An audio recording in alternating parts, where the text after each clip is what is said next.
1969, une entreprise française réussissait l'impensable, devenir championne du monde de Formule 1 avec Jackie Stewart, tout en fournissant à l'armée française ses missiles les plus secrets et en préparant la conquête spatiale européenne. Matra, c'était le mariage contre nature de la foudre militaire et de la passion automobile, le bras armé technologique d'une France qui ne s'interdisait aucune audace. De la piste du Mans au pas de tir de Kourou, le nom de Matra résonnait comme un défi lancé à la pesanteur et à la lenteur. Puis, l'ambition a changé de camp, un virage vers le transport de masse, un pacte avec Renault qui allait finir par étouffer son créateur et le pari fou de l'Aventime qui allait sceller le destin des usines de Sologne. Le 27th of February 2003, les chaînes de Romorantin se sont arrêtées pour toujours. En 2024, les immenses halls de la rue de la Tour ne fabriquent plus rien. Seul un musée, installé dans les anciens ateliers Beaulieu, garde la mémoire de ces voitures en résine qui semblaient sortir d'un film de science-fiction. C'est l'histoire d'un empire qui a voulu mettre la précision d'une fusée sur 4 roues, de la façon dont le génie de Jean-Luc Lagardère a bâti une légende mondiale et de la chute d'un titan qui a fini par se perdre entre le luxe de demain et la rentabilité d'aujourd'hui. Chapitre 1, le génie de l'ombre et le rachat de l'audace. Cette histoire commence dans le silence d'un hangar de Sologne, loin des circuits de course et des palais parisiens. Nous sommes au début des années 1960. À Romorantin, une petite ville tranquille du Loir-et-Cher, une entreprise artisanale tente de survivre. Elle s'appelle René Bonnet. Bonnet est un autodidacte, un amoureux de la fibre de verre qui a conçu la Jet, la première voiture au monde équipée d'un moteur central arrière. C'est une révolution technique, une auto légère, agile, mais Bonnet n'a pas les reins assez solides pour l'industrialiser.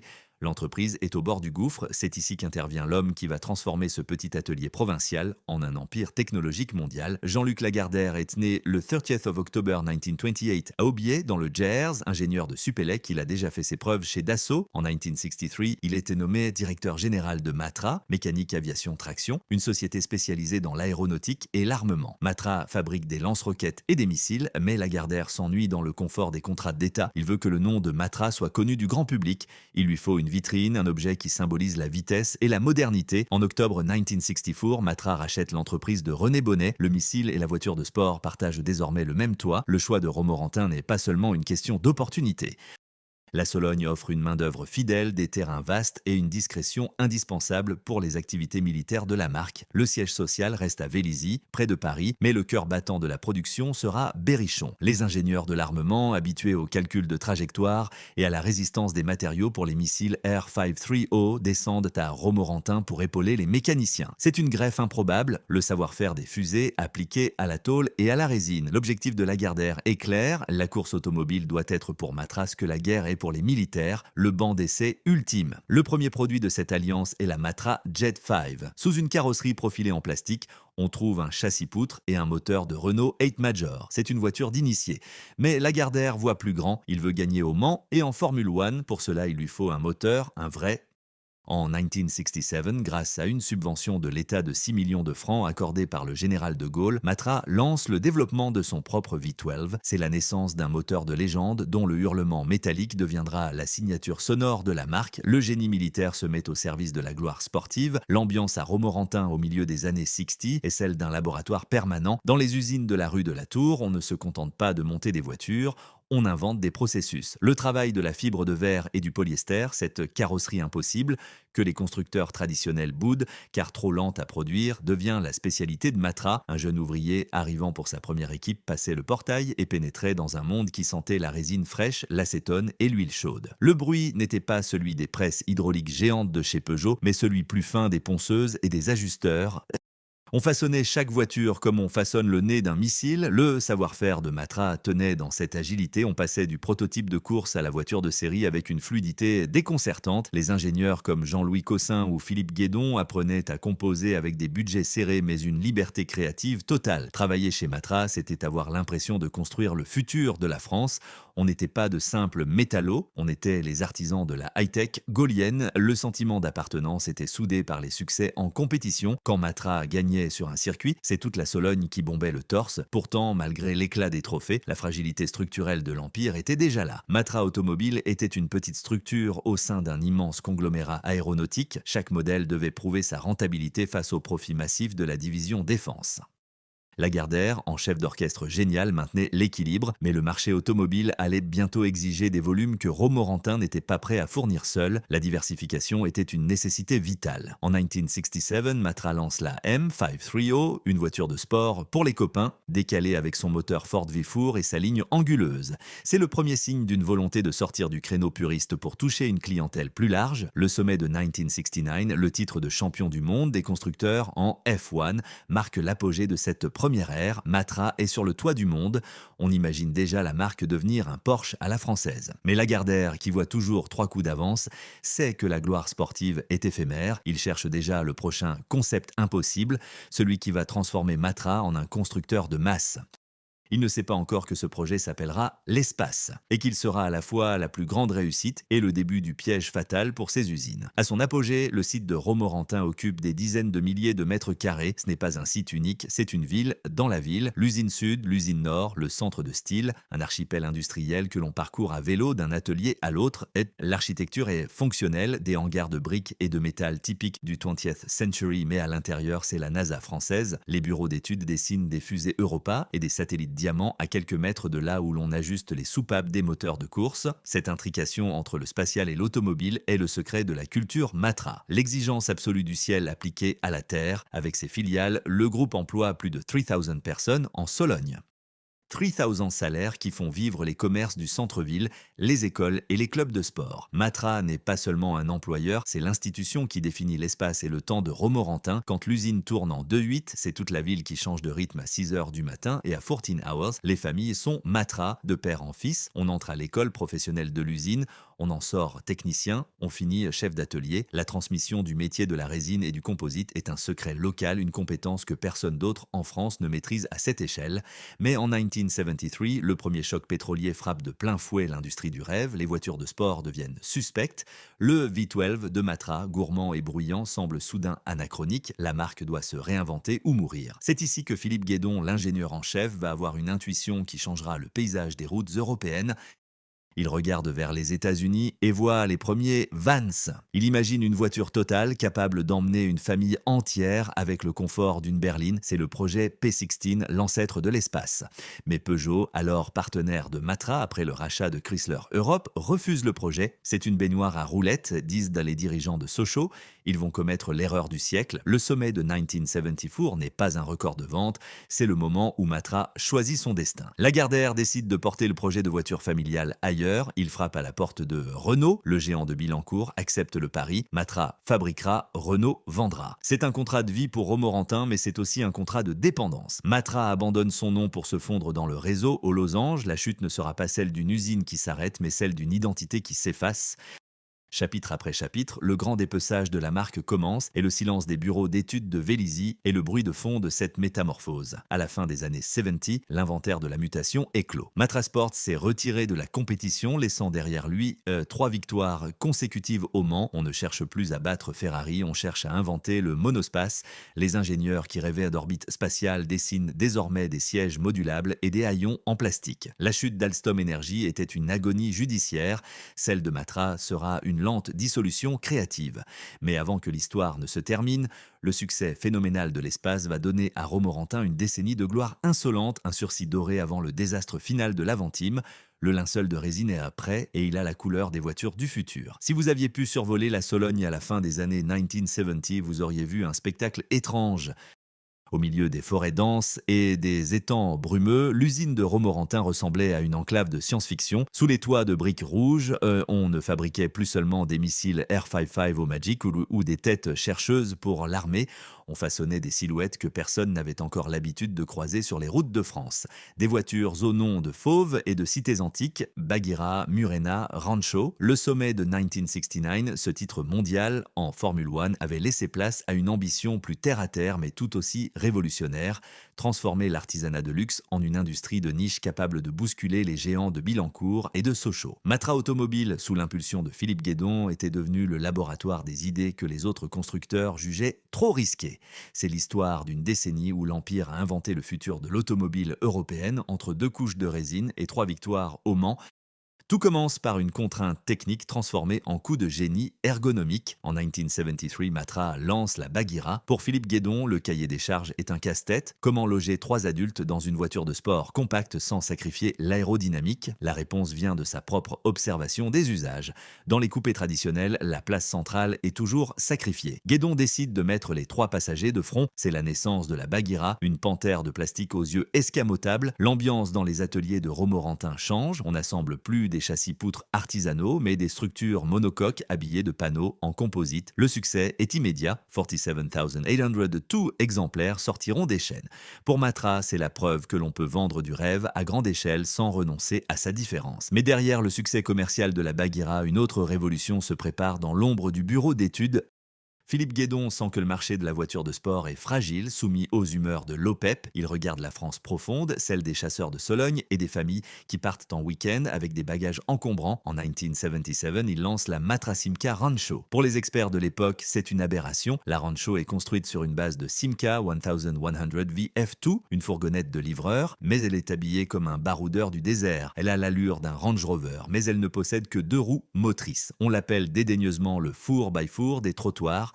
Pourtant, sans le savoir, Matra vient d'inventer le segment qui dominera le monde 40 ans plus tard, le crossover. La Rancho est une voiture maligne, dotée d'une garde au sol surélevée et d'un volume de chargement immense grâce à sa structure arrière en composite. Elle répond à un désir d'évasion que les berlines classiques ne savent plus satisfaire. Romorantin tourne à plein régime pour fournir les 56 000 exemplaires demandés par le marché. Le savoir-faire des ingénieurs de l'armement se niche dans des détails invisibles. La résistance thermique des résines, la rigidité des panneaux de toit, l'optimisation des flux d'air. Matra ne fabrique plus seulement des outils de vitesse, elle fabrique des outils de liberté. C'est ici que le destin de Matra va croiser celui d'une puissance montante de l'industrie. Le groupe PSA, en 1978, Peugeot rachète Chrysler Europe, emportant dans sa corbeille de mariage la marque Simca, devenue Talbot, et son partenaire privilégié, Matra. Pour les dirigeants de Sochaux, Matra est un grain de sable dans un engrenage bien huilé. On méprise cette petite usine de Sologne qui fait du bricolage en plastique. Philippe Guédon leur présente alors son projet le plus fou, le projet P18, une voiture monocore, un salon roulant, l'héritier spirituel de la Rancho, mais conçu pour le voyage au long cours. Peugeot regarde le prototype et refuse. C'est un camion, et nous ne fabriquons pas de camions pour les familles. Tranchent les comptables de PSA. Ils viennent de laisser filer l'idée qui va sauver Renault. L'histoire retiendra la réunion secrète entre Jean-Luc Lagardère et Bernard Arnault, le patron de Renault, en décembre 1982, comme le pivot de cette saga. Lagardère, ulcéré par le conservatisme de Peugeot, propose son monospace aux losanges. Arnault, qui a vécu aux États-Unis et connaît le succès des vans américains, comprend immédiatement le potentiel. Un pacte est signé. Matra Automobile quitte le giron de PSA pour rejoindre celui de Renault. C'est l'acte de naissance de l'espace, mais c'est aussi un pacte de Faust. Pour survivre, Matra doit abandonner sa marque propre. La Murena, superbe coupé à 3 places qui venait de succéder à la Bagheera, est sacrifiée sur l'autel de cette alliance. Renault ne veut pas de concurrence interne. Romorantin va devenir l'usine de l'espace. L'indépendance est vendue pour la garantie du volume. L'ambiance à Romorantin au début de l'année 1984 est électrique. Dans les halls de l'usine Sud, on installe des lignes de montage d'un nouveau type. L'espace est un défi industriel colossal. Sa structure est en acier galvanisé à chaud, une première mondiale pour une voiture de cette taille, et sa carrosserie est entièrement composée de panneaux en composite stratifié. On ne soude pas l'espace, on le colle et on le visse. Un jeune ouvrier arrivant pour sa première équipe à cette époque entrait dans un univers qui sentait la résine époxy et les solvants de nettoyage. On travaillait avec des gants et des masques. Le savoir-faire des résineux de Matra, forgés sur les nez de missiles et les fuselages de satellites, devenait le cœur battant de la production. Renault, le lancement de l'espace en mai 1984, frise pourtant le désastre. Le premier mois, seulement 1000 exemplaires sont vendus. À Bilancourt, on ricane. On parle déjà de fermer Romorantin. Mais Lagardère et Arnault tiennent bon. Ils savent que le public a besoin de temps pour comprendre cet objet non identifié, puis soudain, la machine s'emballe. Les Français découvrent la modularité, les sièges pivotants, la visibilité panoramique. L'espace devient le symbole de la réussite sociale des années 80. L'usine de Romorantin passe de 20 voitures par jour à 100, puis 200. Les effectifs explosent. On embauche à tour de bras en Sologne. Matra n'est plus un artisan de génie, c'est le partenaire stratégique du premier constructeur français. Avec le succès de l'espace, Romorantin devient une usine monde. 3000 salariés travaillent désormais sur le site.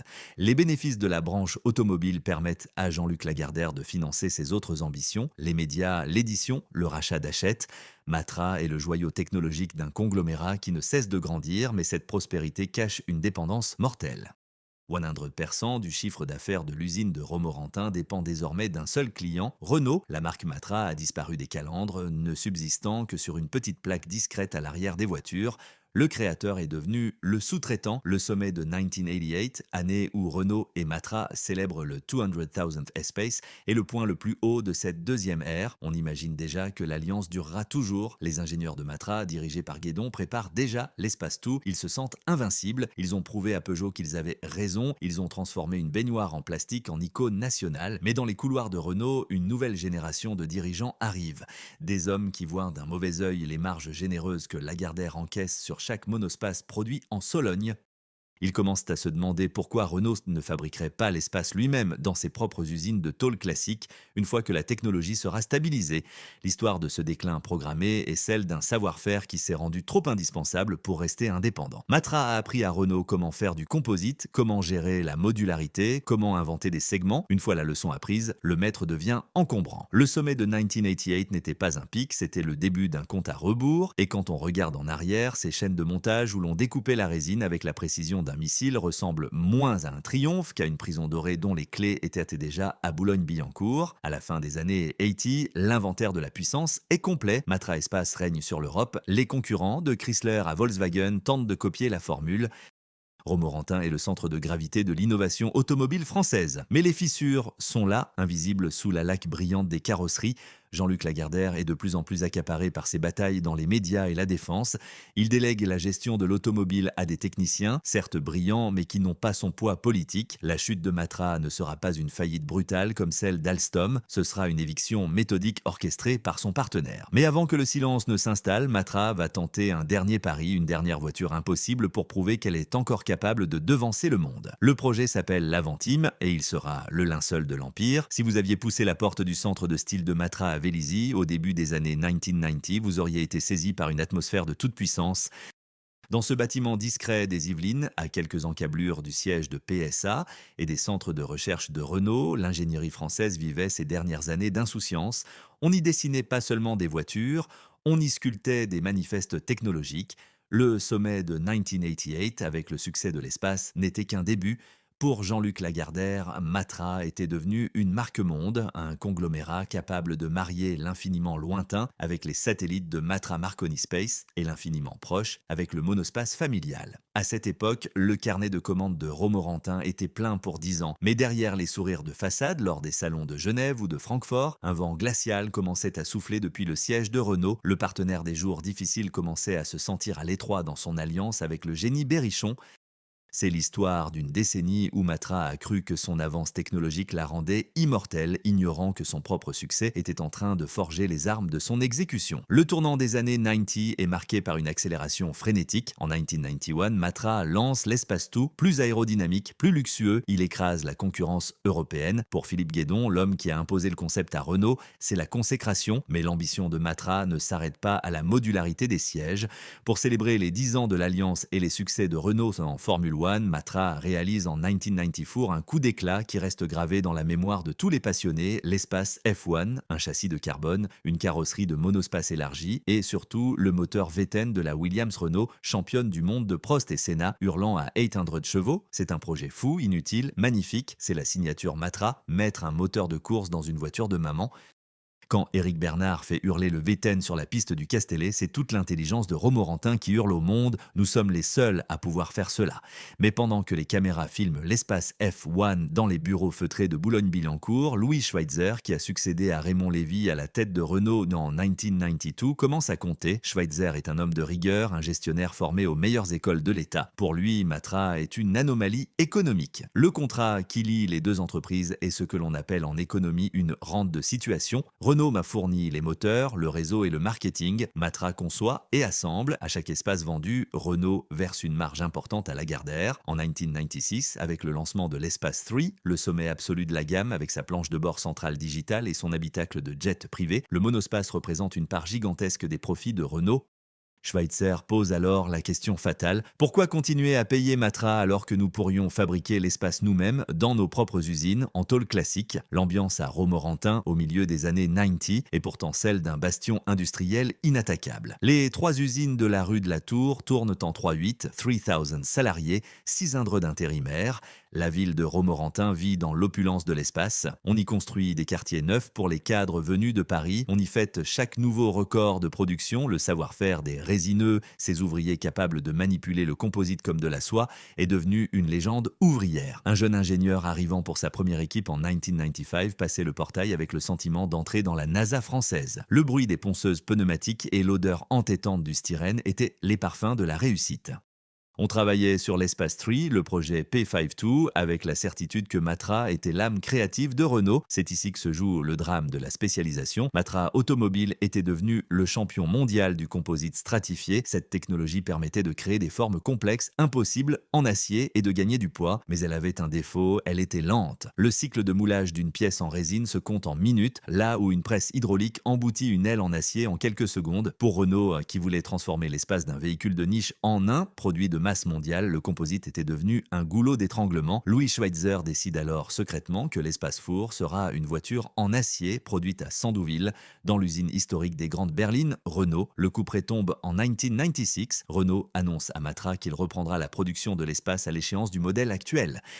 Pour Jean-Luc Lagardère, c'est un séisme. Sans l'espace, Romorantin meurt. Les usines n'ont plus de raison d'être. La division automobile, qui finance les rêves de grandeur du groupe dans les médias et le spatial, risque de devenir un boulet. Lagardère, le Gersois au caractère de fer, refuse la défaite. Il exige de Renault un dédommagement créatif. Un accord est trouvé. Puisque Renault reprend l'espace, Matra concevra et produira un véhicule de rupture, un objet de luxe que Renault n'oserait pas fabriquer seul. Ce sera le projet D66. L'idée de Philippe Guédon est de marier le volume du monospace et l'élégance du coupé, une voiture sans montants centraux, avec des vitres immenses, un habitacle tendu de cuir et des portes à double cinématique. On l'appellera l'Avantime. L'histoire retiendra le nom d'Avantime comme celui d'une malédiction, mais en 1998, c'est encore un espoir fou. Les ingénieurs de Matra Marconi Space, habitués aux contraintes du vide spatial, collaborent avec les mécaniciens de Romorantin pour concevoir les charnières de portes monumentales de l'Avantime. C'est de la haute couture industrielle. On investit des centaines de millions de francs pour adapter l'usine à ce nouveau défi. Mais Schweitzer et Renault imposent une condition terrible. L'Avantime doit partager sa plateforme avec l'Espace 3 pour réduire les coûts. Matra se retrouve à construire une voiture du futur sur un châssis du passé. C'est la première fissure dans le bloc de résine. L'asymétrie de ce bras de fer est désormais évidente. D'un côté, Renault, un géant mondial qui prépare sa fusion avec Nissan et qui n'a plus besoin de la caution high-tech de Matra. De l'autre, Matra Automobile, une PME technologique isolée dont le fondateur est de plus en plus absorbé par la création de ADS, le futur Airbus. Lagardère veut construire des avions de ligne et des fusées Ariane. L'automobile n'est plus qu'une ligne dans son grand dessin géopolitique. La chute ne sera pas celle d'une usine qui ferme par manque de travail, mais celle d'un outil de production sacrifié sur l'autel de la concentration européenne. Le sommet de 1996, année du lancement de l'Espace 3, était le chant du signe de l'indépendance. Pendant ce temps, à Romorantin, l'inquiétude commence à poindre sous la poussière de résine. Les délégués syndicaux CGT et CFDT voient les ingénieurs de Renault partir un à un pour Sandouville. Ils sentent que le transfert de technologie est terminé. Matra a appris à Renault à faire des voitures familiales habitables. Renault n'a plus besoin de payer le loyer en Sologne. Travailler chez Matra en 1999, c'est vivre dans l'attente du miracle Avantime. On se rassure en regardant les prototypes dans le hall Beaulieu. C'est tellement différent que ça ne peut que marcher, se disent les ouvriers. Ils ignorent que l'Avantime est déjà un orphelin. Renault ne croit pas au projet et prépare en parallèle son propre coupé monospace, le Velsatis. Imaginez une réunion à Vélizy en décembre 1999. Philippe Guédon fait face à ses équipes.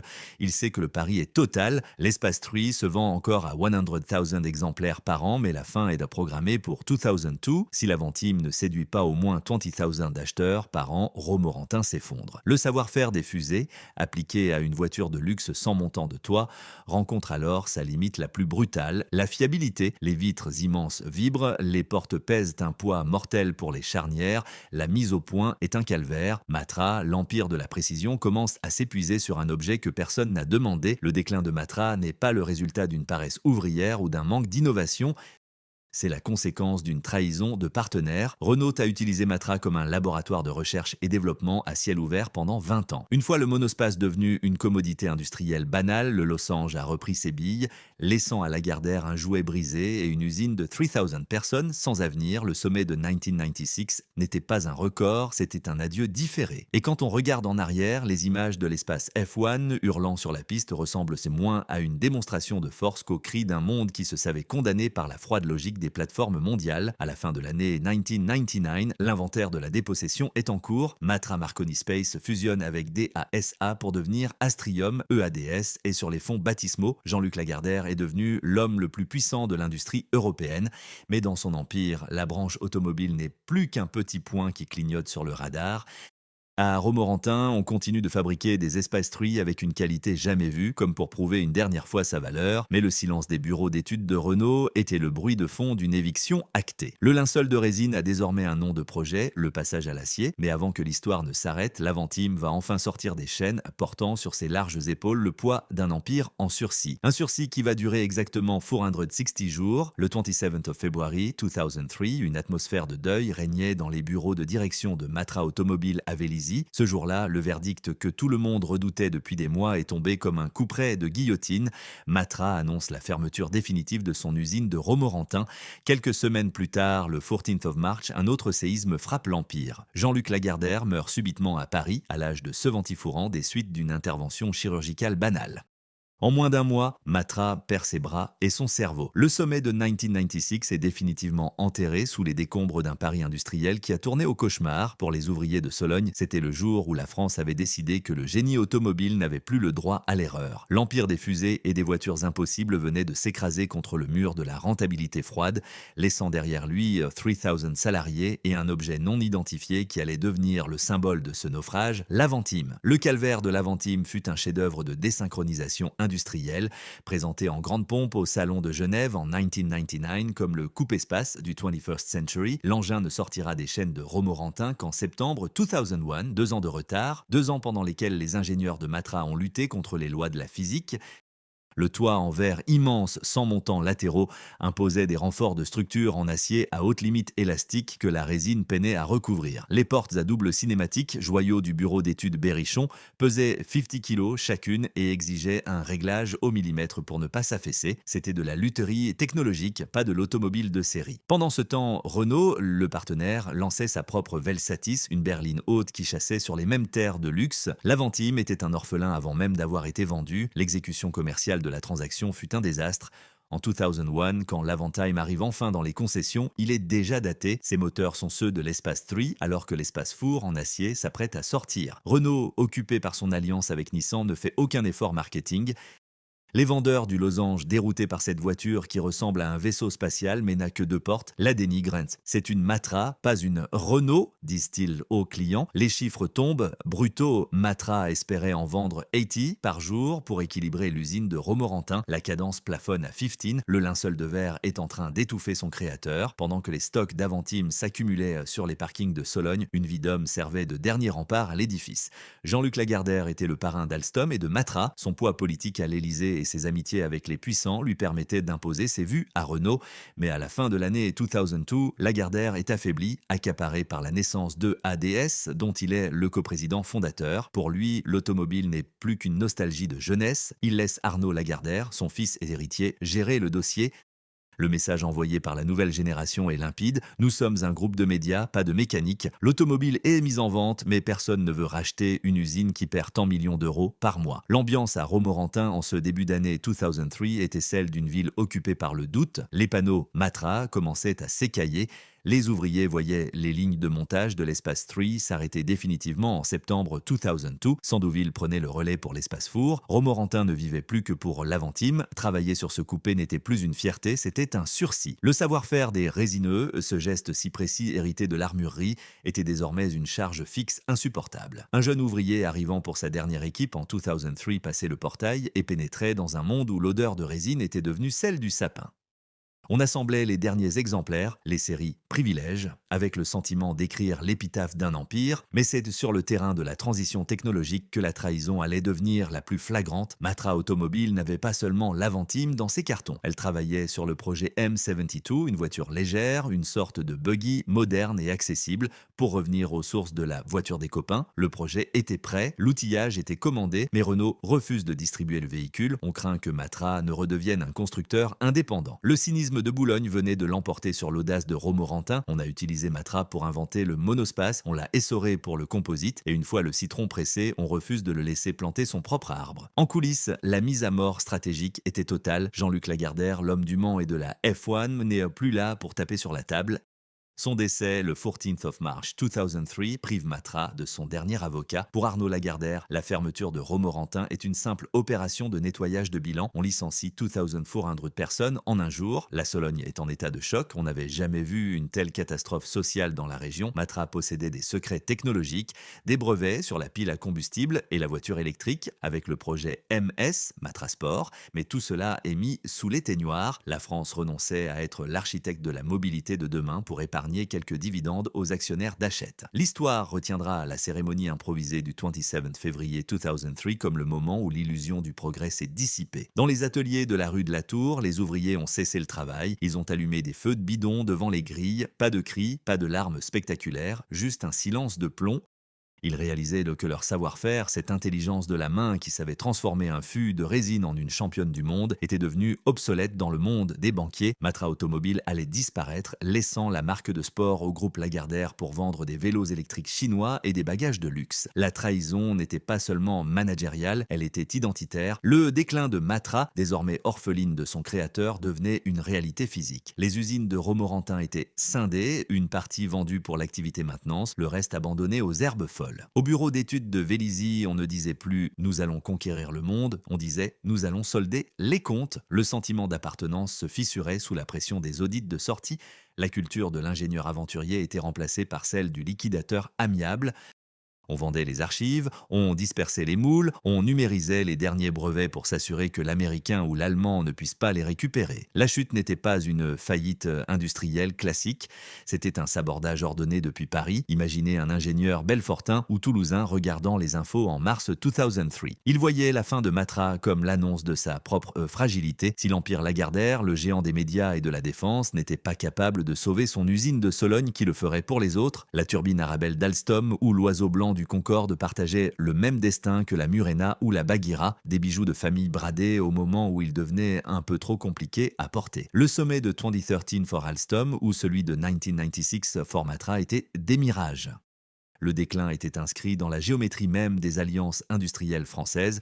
On donnait tout aux partenaires en oubliant que dans la jungle mondiale, le partenaire finit toujours par avoir faim. Le sommet de 1996 n'était plus qu'un souvenir de catalogue. Et quand on regarde en arrière, ces chaînes de montage où l'on injectait la résine sous vide ressemblent moins à un succès qu'à un laboratoire désaffecté par une puissance qui n'avait plus besoin d'expérience. On avait échangé l'innovation contre la paix boursière. Les secrets de l'Aventim sont désormais des cas d'école dans les universités de design pour expliquer comment on peut avoir raison contre tout le monde, mais tort contre son comptable. Chapitre après chapitre, le grand dépeçage se terminait et le silence des forêts de Sologne était le bruit de fond de cette abdication technologique. À la fin de l'année 2003, l'inventaire du désastre était clos.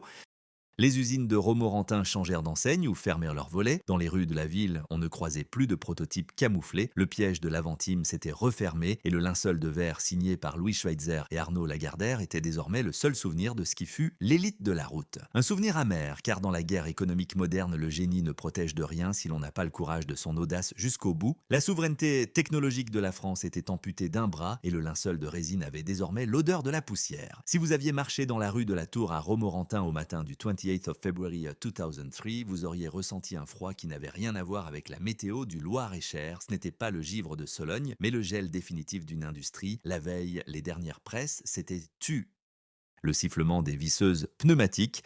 Ce bruit de fond qui rythmait la vie de la cité depuis 40 ans s'était éteint. Sur le parking de l'usine sud, quelques Avantim invendus brillaient sous la lumière grise comme des sentinelles abandonnées gardant un royaume vide. Le sommet de 1996, cet âge d'or où Matra produisait 300 espaces par jour, était désormais une relique. Pour les 2400 salariés licenciés, le grand dépeçage n'était plus un concept de bureau d'études. C'était une lettre recommandée avec accusé de réception posée sur la table de la cuisine. C'est l'histoire du linceul social qui s'est abattu sur une région entière, de la façon dont le savoir-faire des fusées a été bradé aux enchères et du destin d'une marque mythique devenue une simple étiquette collée sur des cadres de vélos électriques. Le choc social fut d'une violence inouïe, proportionnelle à la démesure de l'aventure Matra.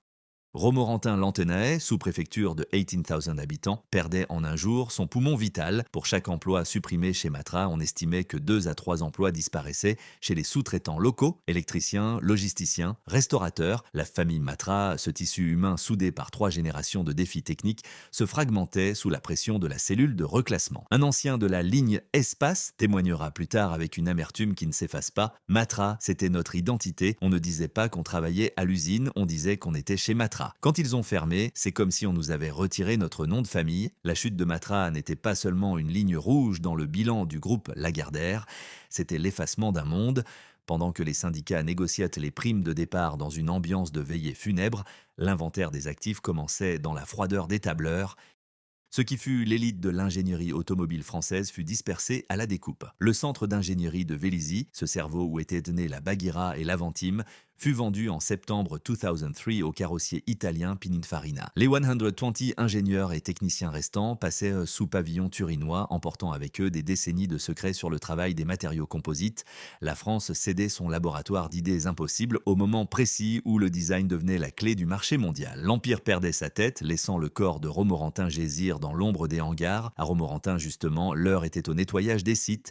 Une petite structure, baptisée Matra Manufacturing and Services, MMS, fut maintenue sur une fraction du site originel. Sa mission, assurer le service après-vente des 8500 Avantime produits et tenter une reconversion dans les véhicules électriques légers. Mais passer de la conception de missiles et de monospaces de luxe à la fabrication de petits chariots de golf ou de vélos à assistance électrique fut un choc culturel plus dévastateur encore que le licenciement. On demandait à des artisans habitués à la précision du Mans de monter des batteries sur des cadres en aluminium sourcés en Asie. Le savoir-faire des fusées était désormais utilisé pour optimiser l'autonomie d'une trottinette. La chute de Matra était une régression technologique consentie par un État et un actionnaire qui ne croyait plus au génie national. L'ambiance dans les rues de Romorantin au milieu des années 2000 était celle d'une ville qui tente de panser ses plaies en changeant de siècle. Les immenses halls de la rue de la Tour commençaient à être réhabilités ou démolis. Le site Beaulieu, cœur historique de la marque, allait devenir le seul sanctuaire, le musée espace automobile Matra.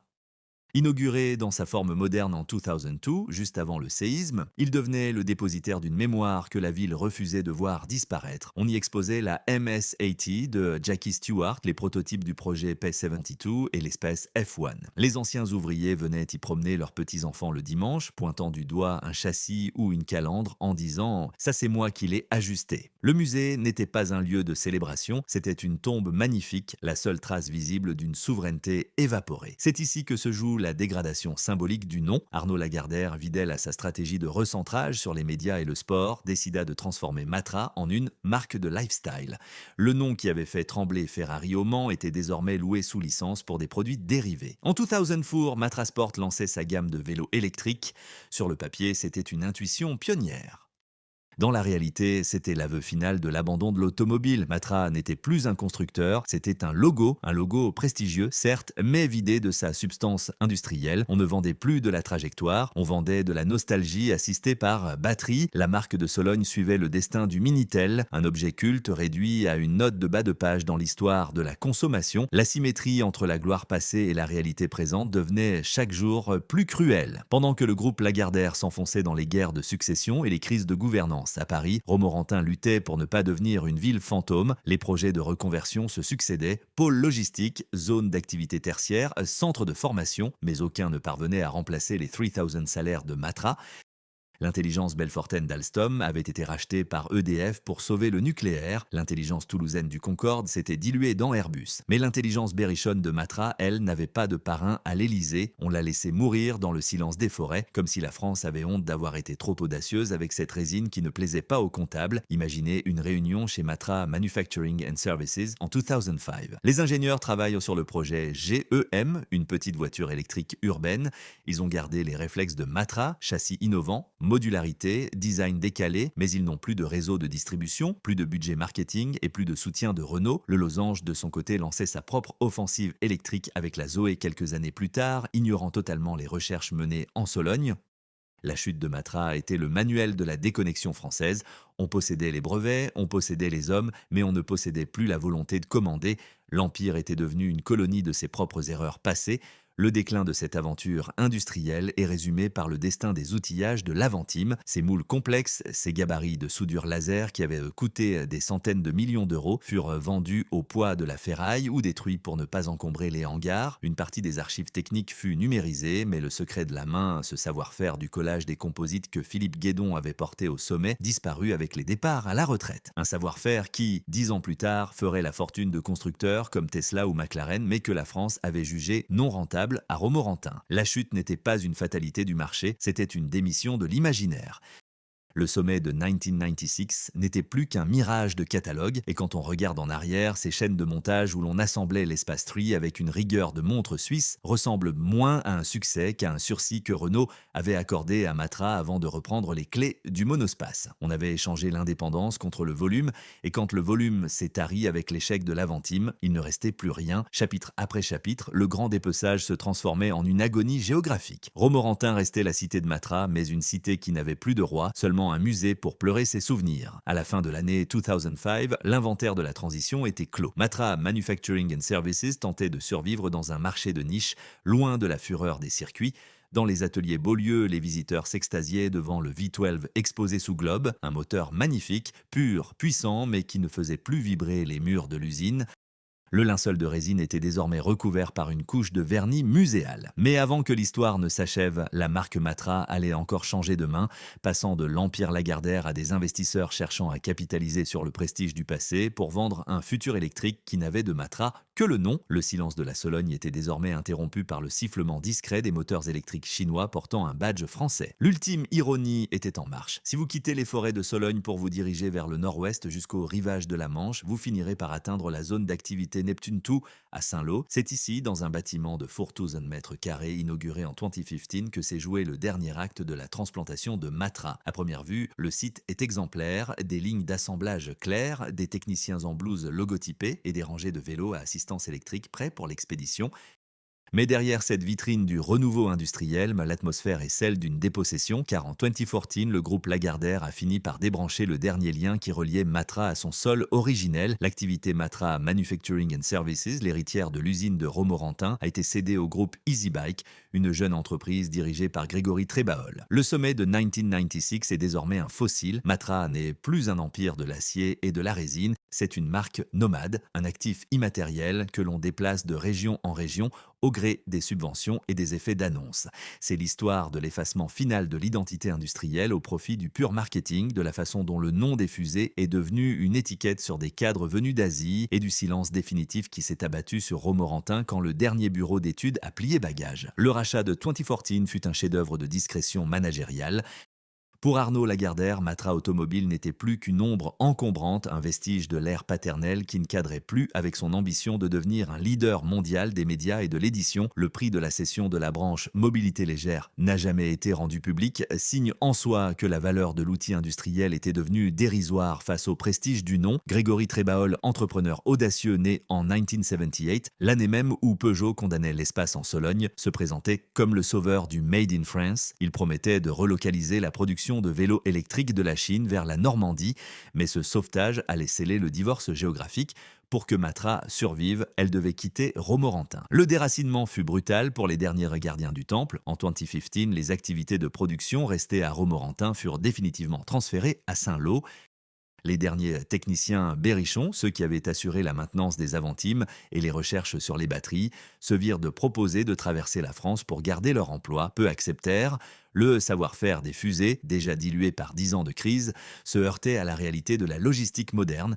On ne fabrique pas un vélo électrique comme on conçoit un missile, on assemble des composants mondialisés.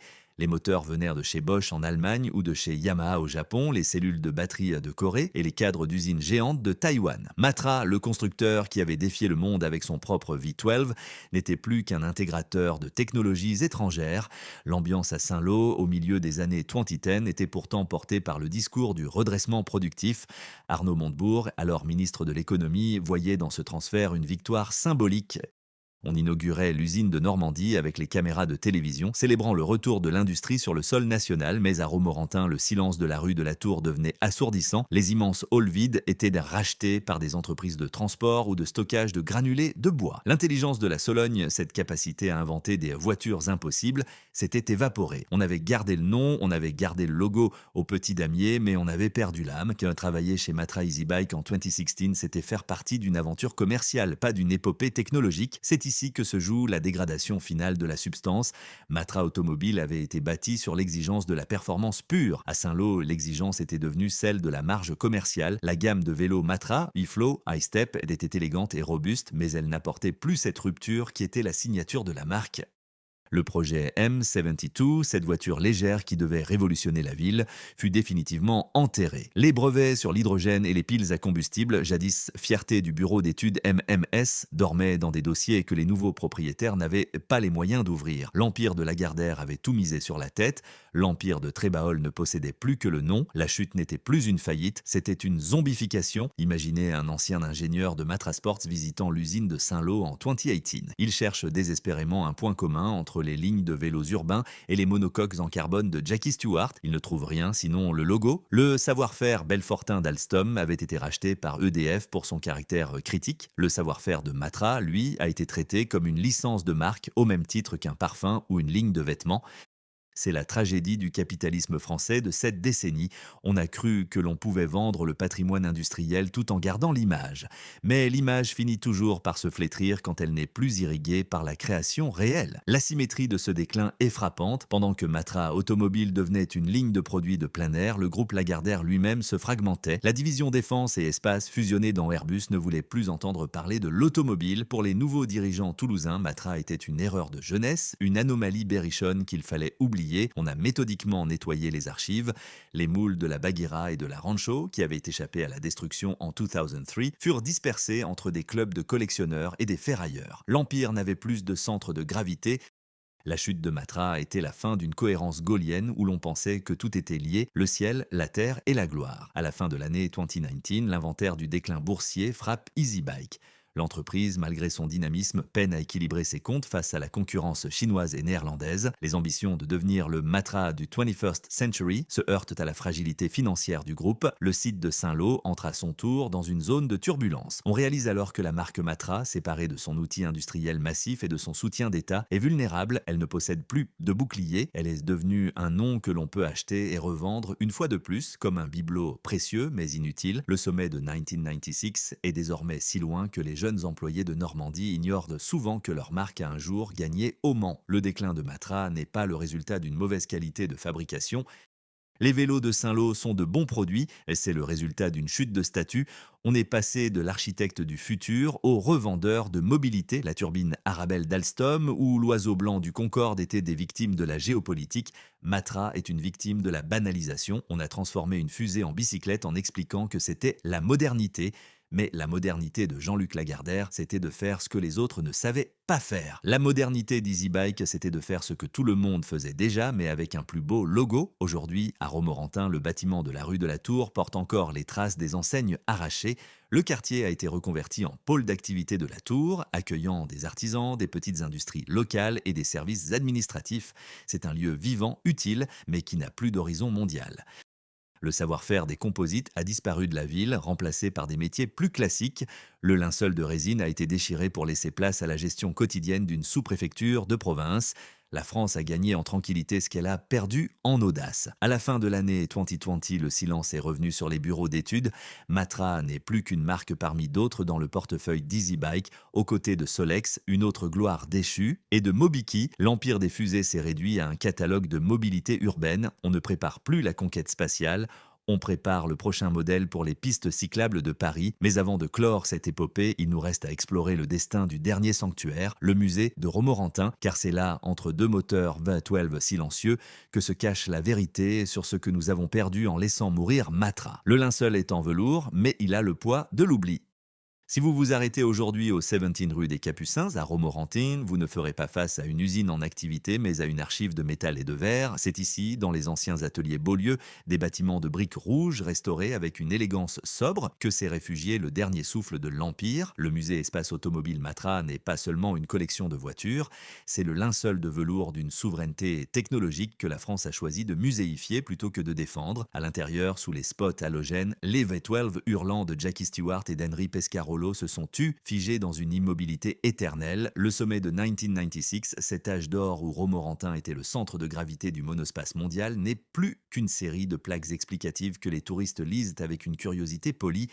C'est l'histoire du dernier bastion de la mémoire Matra, de la façon dont le nom des Lagardère a fini par s'effacer des registres industriels pour rejoindre les livres d'histoire, et du contraste cruel avec ses rivaux étrangers, Porsche ou Ferrari, qui ont su transformer leur génie en une immortalité rentable là où Matra n'a récolté que de la poussière dorée. La visite de ce sanctuaire est un voyage dans le temps qui fait mal à quiconque connaît la gloire passée des usines de la rue de la Tour. Dès l'entrée, le visiteur est accueilli par la MS-80, la monoplace bleue qui a conquis le monde en 1969. Elle est là, fragile et basse, témoin d'une époque où une entreprise de Sologne pouvait humilier les géants de Détroit et de Maranello. On y voit aussi les corps décharnés des prototypes du projet P72, cette barquette légère qui aurait pu être la Lotus française si les financiers n'avaient pas préféré la sécurité du contrat Renault. Le savoir-faire des fusées est partout, dans le dessin des suspensions, dans l'utilisation précoce du carbone, dans l'obsession de l'aérodynamique.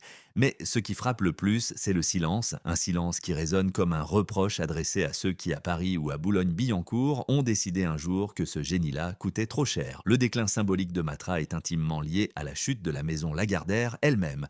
Jean-Luc le patriarche, le Gersois aux yeux de faucon, avait construit son groupe comme une pyramide dont l'automobile était le sommet visible. Pour lui, gagner au Mans n'était pas un loisir, c'était une démonstration de force pour vendre des missiles et des satellites.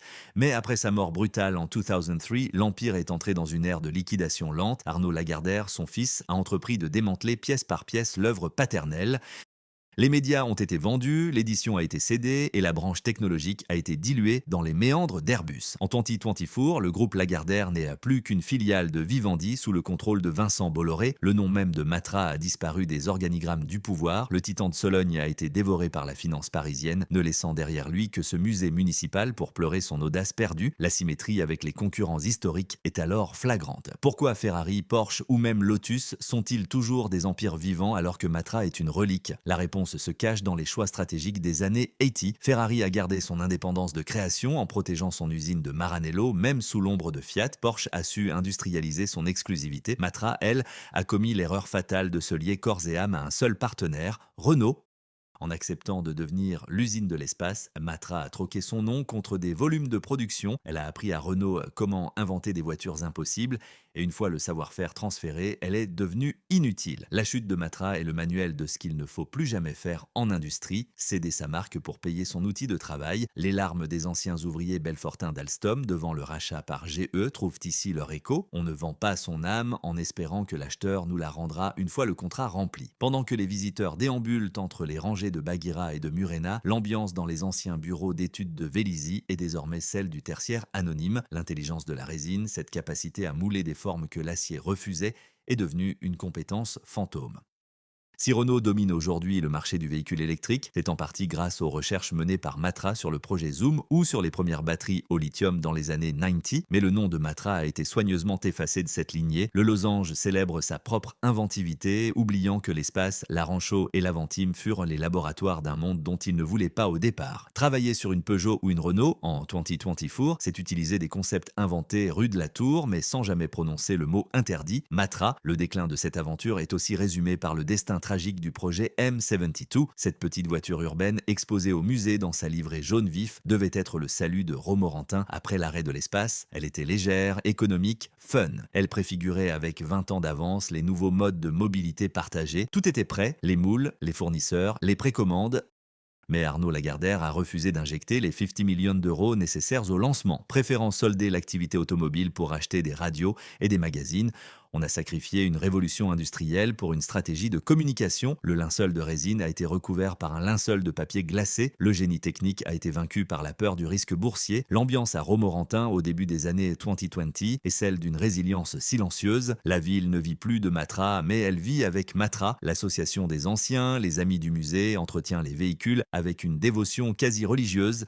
Chaque année, ils organisent des rassemblements où des centaines de ranchos et de bagheeras convergent vers la Sologne. Pour ces passionnés, Matra est encore une nation. Ils ouvrent les capots, scrutent les numéros de châssis et racontent comment l'Aventime était trop en avance pour son temps. Leur nostalgie n'est pas celle de la plainte, mais celle de la fierté blessée. Ils savent que si la France est aujourd'hui un leader de l'aéronautique européenne avec Airbus, c'est parce que des hommes de Matra ont porté les premiers programmes spatiaux. L'intelligence berrichonne n'est pas morte, elle est dans les étoiles, même si son corps automobile est en prison au 17 rue des Capucins. L'histoire retiendra la fermeture de l'usine Nord en 2003 comme le point final de l'indépendance automobile française. Nous sommes passés de l'époque des inventeurs, les Bonnet, les Guédon, les Lagardère, à celle des assembleurs mondialisés. Le sommet de 1996 n'était pas une montagne, c'était une crête étroite entre deux abîmes, celui de la dépendance à Renault et celui de la désuétude technologique. Et quand le vent de la rentabilité a soufflé, Matra est tombée la première, faute d'avoir su garder ses propres clés de contact. Le déclin n'était pas inscrit dans les gènes de l'entreprise, mais dans le renoncement de son actionnaire principal à porter le fer contre les constructeurs allemands et asiatiques. Imaginez un ingénieur de chez Tesla ou de chez Rivian visitant le musée de Romorantin aujourd'hui. Il verrait dans l'Aventime ou dans la Rancho les ancêtres directs de ses propres succès. Il comprendrait que la modularité, l'utilisation massive des composites et le design de rupture ne sont pas des inventions californiennes, mais des audaces solognotes nées il y a 40 ans. La chute de Matra est la preuve que l'on peut avoir raison contre tout le monde, mais tort contre son propre bilan financier. La France possédait le futur dans un hangar de Romorantin, mais elle a préféré le mettre au musée pour ne pas avoir à l'expliquer aux banquiers de la place de l'Étoile. Aujourd'hui, si vous marchez sur le sol en béton ciré du musée, regardez les derniers Aventimes exposés.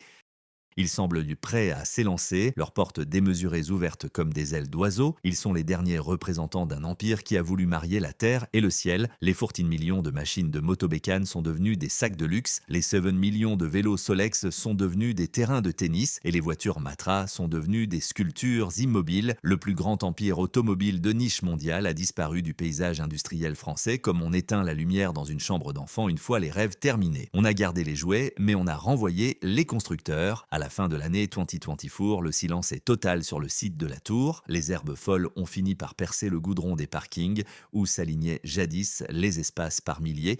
La marque Matra, rachetée par EasyBike, continue de vivre une existence modeste sur des cadres de vélos normands, loin de la fureur du Mans. L'empire des fusées s'est réduit à un murmure électrique.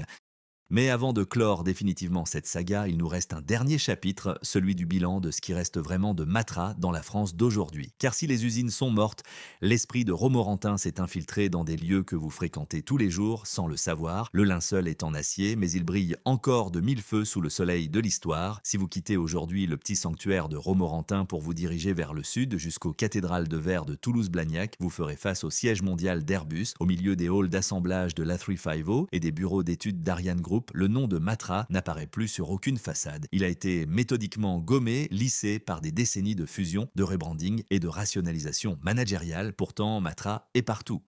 Elle est dans la structure en carbone des ailes de l'A380, elle est dans le cerveau électronique des satellites Galileo, elle est dans la trajectoire parfaite des fusées Ariane 6. L'empire de Jean-Luc Lagardère ne s'est pas totalement évaporé, il s'est fragmenté, scindé entre un corps automobile que l'on a laissé pourrir en Sologne et un esprit technologique qui a fini par conquérir le ciel européen. Le sommet de 1996, cet âge d'or de l'espace 3, est désormais un hiéroglyphe industriel que les jeunes ingénieurs d'Airbus ne savent plus déchiffrer. C'est l'acte final d'une tragédie où la France a prouvé qu'elle savait bâtir des empires pour les étoiles, mais qu'elle ne savait plus protéger ses ateliers de la Terre. Le bilan de ce grand dépeçage est un vertige de chiffres amers. En 2003, la fermeture de Romorantin a rayé d'un trait de plume 40 ans de savoir-faire unique sur les matériaux composites.